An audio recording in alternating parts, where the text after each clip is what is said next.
July 14th, 2013, dawned just about like any other Sunday.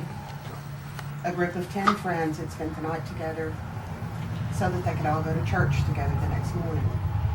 After church, they came in, ate dinner, and because it was the end of summer, and this would probably be their last hurrah before school started back, they decided to go swimming.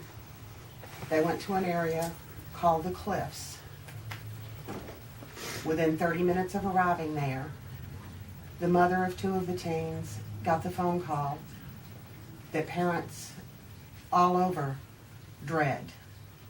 It was her teenage daughter screaming, "We've lost him. We can't find him."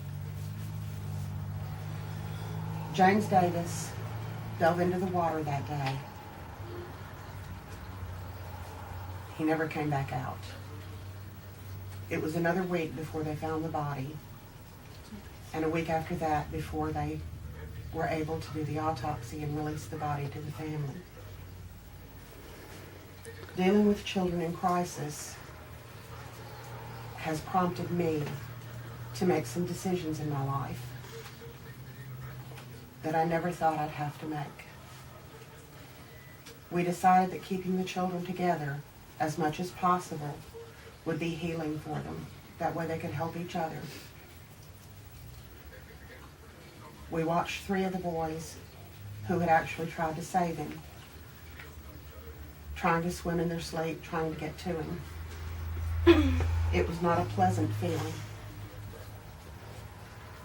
In a Smith College Studies in Social Work edition, March 1996,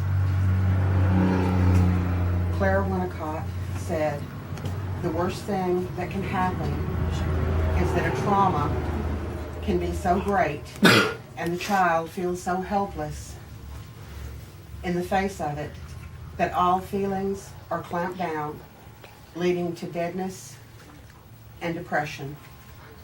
I've seen this happen. I've seen pictures of the children that were taken in the months before and pictures that were taken later where all the light had left their eyes. That is the point where I decided to do research into dealing with children in crisis. What I found was that there's a lot more to it than I thought.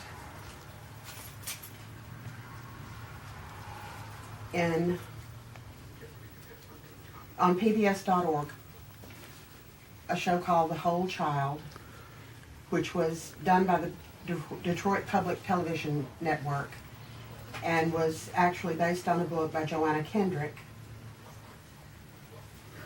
They said, "Don't ignore the situation or pretend that nothing's wrong.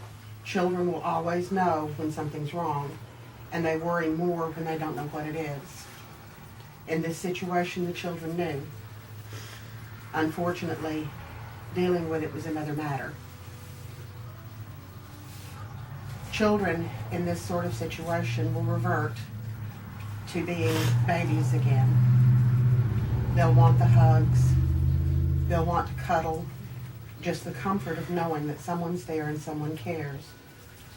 That was the most striking thing that I learned from all this. You have to help them come to terms with what's happened.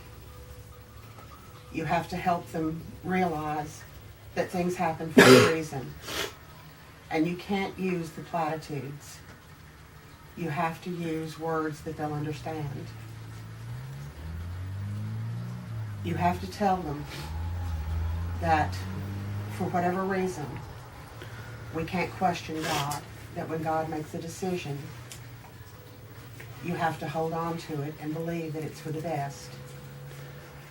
And no matter what deity you believe in, no matter what you hold your faith to be, that still holds true. You have to give them something to anchor onto. In The Portable Psychology by Samuel Wood, Ellen Wood, and Denise Boyd, published by Pearson Education, they say sometimes post-traumatic stress disorder does not appear until many years after the event has been experienced, and in some cases, It's triggered by the anniversary of the tragedy happening. Post-traumatic stress disorder is something that I had dealt with in the past.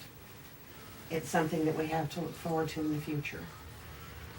We've tried our best to get the children through, but the better equipped I am to help them in the future, the better I'll feel about it now.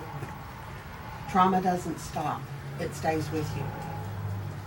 It's always with you, even though it might fade to the back of your mind. You'll be dealing with it for years to come. I want to help, and that's why I've decided to become a clinical psychologist.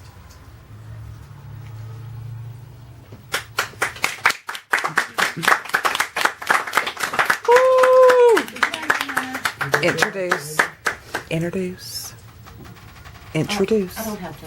I'll do it anyway. Do it anyway.